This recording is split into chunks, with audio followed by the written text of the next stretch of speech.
entertains the foreign press with much food and whiskey. His defunct government controls no national territory, except a few border enclaves, but it's recognized by the United Nations. One British correspondent found him to be a youthful, sturdy man with a ready smile, who wished to clear away the past, and said, "My government's future policy is to work for freedom for my people to choose a government of any ideology, communist, capitalist, or middle of the road." The reporter might well have been interviewing Adolf Hitler about his plans for a Fourth Reich. Q Sampan, who enjoys this kind of so-called objective interview, was the Khmer Rouge leader whose theories were most responsible for the Nazi-like perversions against his people. In this village, no family has lost fewer than 6 members, starved or murdered by the Khmer Rouge, who made a spectacle of hanging children. Today, many of the farmers trying to lead peaceful lives in this province are terrorized by Khmer Rouge guerrillas as they sow their crops. We were warned that our film team was a Khmer Rouge target, and we narrowly escaped an ambush.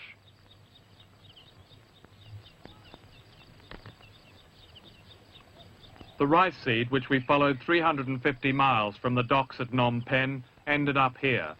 From barge to soil took just 3 days, an achievement that does the international agencies in Phnom Penh and the Cambodian government much credit, because it represents the first attempt at self-reliance, for which Cambodia was once renowned in Asia.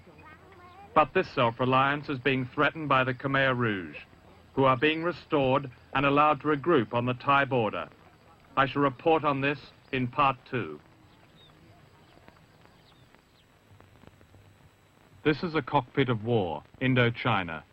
In February 1979, China attacked Vietnam, which 2 months earlier had freed Cambodia from Pol Pot, who had come to power with Chinese support. In Cambodia, the Khmer Rouge retreated to the western border with Thailand, scorching the earth and taking thousands of starving civilians with them. In camps on the Thai border, the Khmer Rouge were allowed to regroup and together with civilians became the beneficiaries of Western relief sent through Thailand. Paul, you've seen both sides of the border, here in Cambodia and on the Thai border. What are your feelings about the politics of relief in this area? Well, I think it's about time that the donor countries, who right now are expressing considerable concern about the operations here, I'm thinking of the States, Britain in particular, start looking at the border operation with in the same rigorous way as they're criticizing operations here.